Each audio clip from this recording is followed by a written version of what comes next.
अंडाभुर्जीची गाडी लावणारे प्रताप सरनाईक, रिक्षा चालवणारे प्रताप सरनाईक, नगरसेवक, आमदार आणि आता थेट मंत्री म्हणून पदभार स्वीकारणारे प्रताप सरनाईक आज मंत्रालयामध्ये आलेत. त्यांनी पदभार स्वीकारला आहे, पण या मंत्रालयाशी नातं नवीन नाही आहे. बरोबर आहे. म्हणजे तुम्ही सगळ्यांनी जे आता ऐकलेली ही वस्तुस्थिती आहे. दादरला मी राहत होतो, भवानीशंकर रोडच्या कबूतरखान्याजवळच्या महानगरपालिकेच्या शाळेमध्ये जेव्हा 7वीचं शिक्षण घेत होतो तेव्हाच ह्या मंत्रालयामध्ये मी अगरबत्त्या आणि कालनिर्णय कॅलेंडर विकायला यायचो आणि तेव्हापासूनचं हे नातं आहे. हे जुनं नातं कधी येईल आयुष्यामध्ये हा प्रसंग कधी असा वाटला नव्हता. त्यानंतर डोंबिवलीला असताना रिक्षा चालवलेली आहे, ऑमलेटवरची गाडी रात्री आम्ही होती माझी स्वतःची विष्णुनगरला. त्यामुळे हे तर प्रसंग आयुष्यामध्ये येतात. मेहनत केली आणि मेहनतीचं आज फळ मिळालं. एक विद्यार्थी संघटनेमधला कार्यकर्ता, आधी पदाधिकारी, नंतर नगरसेवक, नंतर आमदार आणि आता ह्या राज्याचा कॅबिनेट मंत्री म्हणून व्हायची संधी आमचे मुख्य नेते आणि एकनाथ शिंदे साहेबांनी दिली. त्याबद्दल मी त्यांचा मनापासून आभार व्यक्त करतो. हे तुमचं व्यक्तिगत आयुष्याला, पण राजकीय आयुष्यामध्ये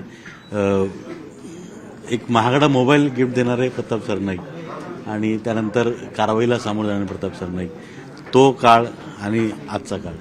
हो, 2008 साली त्यावेळेस मला आठवतंय अजितदादांचा जुलै महिन्यामध्ये वाढदिवस असतो आणि मी सिद्धिविनायकाचा भक्त आहे. दादरला राहत असताना मी सुद्धा पायी सिद्धिविनायकाला जायचो कबूतरखान्याजवळनं. आणि नंतर मग व्यवसायामध्ये जेव्हा चांगलं नाव झालं, एक रिअल इस्टेट किंवा हॉटेल इंडस्ट्रीमध्ये नाव आमच्या कंपनीचं झालं आणि त्यानंतर पैसे हातामध्ये आले. अजितदादांवर प्रचंड प्रेम, कारण अजितदादा नेहमी आम्हाला मार्गदर्शन करायचे, सहकार्य करायचं. मी युथ काँग्रेसमध्ये होतो, NSY या विद्यार्थी संघटनेचं काम करायचो आणि अजितदादांचा वाढदिवस तर अजितदादांना काहीतरी भेट द्यायला हवं असं मला वाटतं. आणि अचानक त्या दिवशी सिद्धिविनायकाला गेलेलो असताना सिद्धिविनायक मंदिरामध्ये भक्तांनी ज्या काही गोष्टी दिलेल्या असतात त्याचा लिलाव होत असतो, सोन्याचे दागदागिने किंवा इतर गोष्टी. आणि अचानक त्या दिवशी कोणीतरी एक मोबाईल, साधा मोबाईल होता परंतु तो रत्नजडित आहे असं, म्हणजे ते असं तो मोबाईल होता. तो लिलावामध्ये मला विचार आला की चला आपण घेऊन टाकू आणि तो मला लिलावामध्ये मिळाला. आता तो मोबाईल मिळाला तर द्यायचा कोणाला, तर अजितदादांना द्यायचा. म्हणून अजितदादांना मला विचारलं मीडियाने तिकडे, अरे ह्या मोबाईल कोणासाठी घेतला. बोलू उद्या दादांचा वाढदिवस आहे तर दादांना गिफ्ट द्यायला हा मोबाईल घेतला, कारण सिद्धिविनायकाचा आशीर्वाद त्यांनाही मिळायला हवा. आणि मग त्यांना तो मी मोबाईल दिला. पण काही लोकांनी 8-10 कोटी रुपये खर्च करून प्रसिद्धी मिळाली नव्हती, तेवढी प्रसिद्धी मला त्या मोबाईलच्या माध्यमातून मिळाली आणि आतापर्यंत लोक लक्षात ठेवतात. पण याला जोडून प्रश्न होता तो की मधल्या काळात कारवाईला सामोरं जायला लागलं होतं, सगळं राजकीय प्रवास, फॅमिली सगळं डिस्टर्ब झालं होतं आणि आजचा हा काळ. नाही बघा, संकटाशी सामना तर सर्वसामान्य कार्यकर्त्यांनी करायलाच हवा. मी तर संघर्ष हा गेल्या अनेक वर्षापासून करतोय आणि संघर्षाचं फळ इथपर्यंत मला आज ईश्वराच्या कृपेने, सिद्धिविनायकाच्या कृपेने हे मिळालेलं आहे. कधी स्वप्नातही प्रताप सरनाईकने विचार केला नव्हता की 4-4 वेळा आमदार होईल, 3-3 वेळा नगरसेवक होईल आणि आज राज्याचा कॅबिनेट मंत्री होईल. एवढी महत्त्वाची परिवहन खात्याची जबाबदारी प्रताप सरनाईकवर मिळेल. आज ती संधी मला प्राप्त झालेली आहे. त्यामुळे प्रताप सरनाईक समाधानी. आता फक्त ही संधीचं सोनं करून जर मुख्यमंत्री म्हणून देवेंद्र फडणवीस साहेबांनी, उपमुख्यमंत्री म्हणून एकनाथ शिंदे साहेबांनी माझ्यावर जर ही जबाबदारी दिली असेल तर त्यांनी माझ्याकडनं काही अपेक्षा केली असेल आणि या अपेक्षेला मी पात्र ठरेल. एसटी कर्मचाऱ्यांचे जे प्रश्न आहेत ते प्रश्न सोडवून त्याच एसटी कर्मचाऱ्यांच्या माध्यमातून सर्वसामान्य ग्राहकाला म्हणजे प्रवाशांना सुविधा कशा काही देता येईल यासाठी मी प्राधान्य देणार आहे. आज पदभार स्वीकारला आणि प्रताप सरनाईक स्टाईलने पहिलाच 2 ते 3 महत्त्वाचे निर्णय घेतलेत आपण. हो, महत्त्वाचा निर्णय म्हणजे मला रॅकेट काही तोडायचे आहेत. बघा, यासाठी काही निर्णय घेत असताना कटू निर्णय सुद्धा घ्यावे लागतील, नाही तर काही होणार नाही. मम म्हणायचं आणि या ठिकाणी येऊन आपल्या मंत्रिपदाची खुर्ची उभवायची, त्या प्रकारचा मी कार्यकर्ता नाही. आजपर्यंत जे मला प्राप्त यश झालेलं आहे ते यश मी घेतलेल्या काही धडाकेबाज निर्णयामुळे झालेलं असं मला वाटतं. त्यामुळे हे जे रॅकेट आहे म्हणजे खाजगी बसेसचं रॅकेट किंवा बदल्यांचं रॅकेट, हे रॅकेट पूर्ण मोडायचं आहे. मी पहिलाच निर्णय हा घेतला की ऑनलाईन बदल्या करा.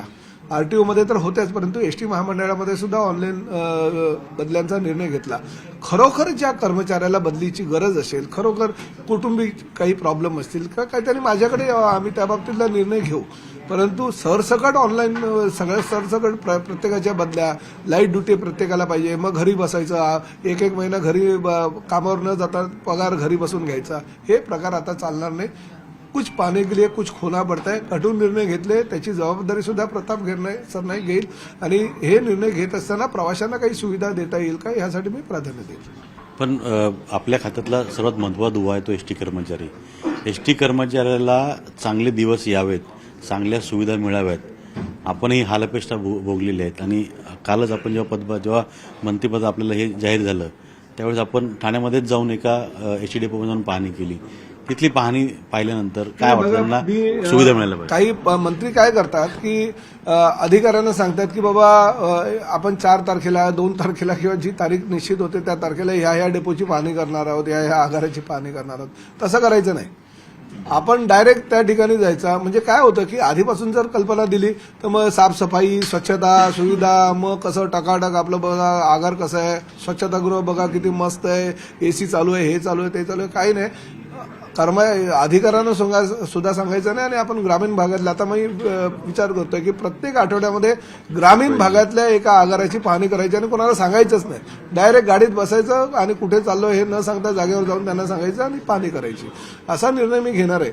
शहरी भाग काय, आता ठाण्या आगारामध्ये गेलो, कारण आमचं घर आहे. घरापासून जर तुम्ही सुरुवात केली, स्वच्छतेला सुरुवात केली तर भविष्यामध्ये तुम्ही महाराष्ट्र स्वच्छ करू शकाल. आणि प्राथमिक गरजा आहे तो कर्मचाऱ्यांना झोपण्याची व्यवस्था, जे नाईट शिफ्ट करतात ते, त्यांना चादर पाहिजे, त्यांना उशी पाहिजे, त्यांना पंखा पाहिजे, लाईट पाहिजे. त्याचबरोबर सकाळी उठल्यानंतर जर थंडीचे दिवस असतील तर गरम पाणी पाहिजे आंघोळीसाठी.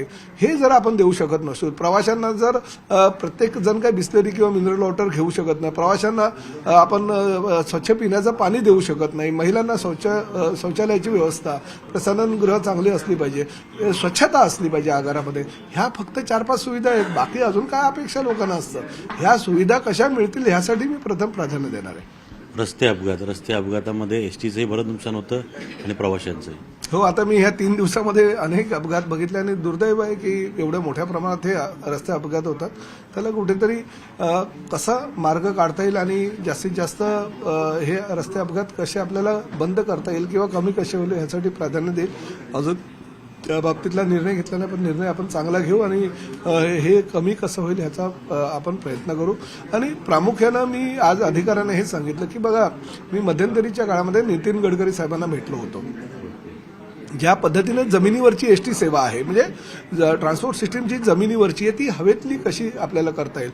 एका बाजूला आपण एमएवा क्षेत्रामध्ये जलवाहतूक चालू करतोय, एका बाजूला आपण मेट्रोची सेवा लोकांना देतोय, एका बाजूला आपल्या एसटी किंवा परिवहन सेवा त्या महापालिकामध्ये चालू आहे. त्याचबरोबर रोपवेची सेवा जी आहे, रोपवे टॅक्सी निर्माण करण्याचा प्रयत्न आपला आहे आणि त्या रोपवेच्या माध्यमातून लोकांना कशी सुविधा देता येईल यासाठी एक प्रपोजल स्टेट गव्हर्नमेंटचं सेंट्रलमध्ये आदरणीय गडकरी साहेबांकडे पाठवायचं आणि त्यांच्याकडनं ते मंजूर करून हवाई टॅक्सी वाहतूक सुद्धा चालू करण्याचा माझा प्रयत्न आहे. वृद्धांना मोफत एसटी प्रवास, महिलांना 50%, या निर्णयाचे फायदे निवडणुकीत झाले. असेच काही निर्णय म्हणत आहेत का? ह्या निवडणुकीमध्ये याचे फायदे झाले, परंतु हाही विचार करा की महिलांना 50% प्रॉफिट आम्ही सुविधा दिल्यानंतर एसटी फायद्यामध्ये सुद्धा आली. म्हणजे काही निर्णय आपल्याला असं वाटतं की तोट्याचे होतील, पण त्या तोट्याच्या निर्णयामुळे सुद्धा काही वेळेस फायदा होतो. त्यामुळे त्या बाबतीतला निश्चितपणे आपण अजून काही देता येईल का याचा प्राधान्य आपण यांना देणार आहोत. आणि सुविधा देत असताना एसटी महामंडळ फायद्यामध्ये कसं येईल याचा सुद्धा आपण विचार करू. कोकणात जाणाऱ्यांसाठी विशेष करून अतिरिक्त कर किंवा अतिरिक्त भाडं वेगवेगळ्या पद्धतीनं चार्ज वसूल केला जातो. याबद्दल देखील रॅकेट्स आहेत किंवा वेगवेगळ्या खाजगी वाहतूक आहेत.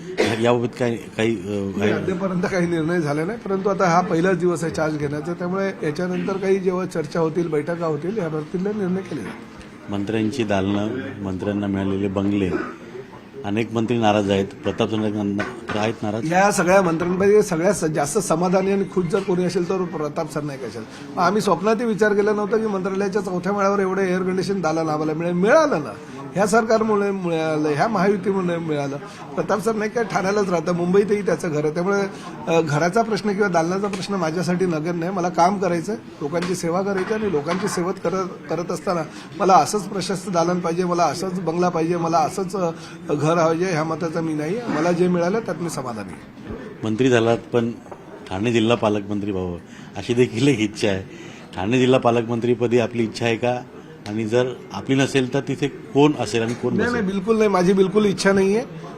पालकमंत्री या राज्यामध्ये कुठल्याही जिल्ह्याचं मला दिलं तरी चालेल, नाही दिलं तरी मला चालेल. मला परिवहन सेवेसारखं महत्त्वाचं खातं दिलं माझ्या पक्षानं, त्यामुळे मी त्यात समाधानी आहे. आणि दुसरं असं आहे की ठाणे जिल्ह्याचा जर तुम्ही विचार केला तर ठाणे जिल्ह्याचा पालकमंत्रीपद हे एकनाथ शिंदे साहेबांकडेच असायला पाहिजे, ह्या मताचा मी आहे.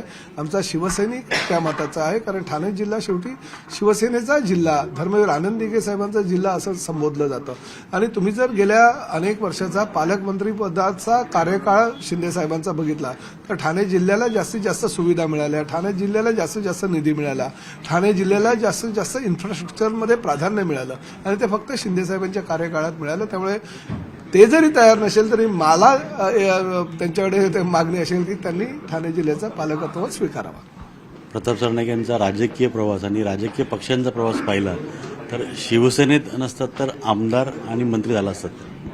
हे बघा, आता हा राजकीय प्रवास असतो, कोण कुठल्या पक्षात कुठे होतो असं नाही. कधी कधी मध्यंतरीच्या काळामध्ये नागपूर अधिवेशनामध्ये अजितदादा पवार एकदा असं म्हणाले होते, अरे या सभागृहामध्ये बघा रे, राष्ट्रवादी काँग्रेसची निर्मिती 1999 साली झाली, तेव्हापासूनचे किती राष्ट्रवादीचे आमदार ह्या सभागृहात आहेत, 145 होत आहेत का बघा. म्हणजे ते हास्य विनोदात बोलले होते.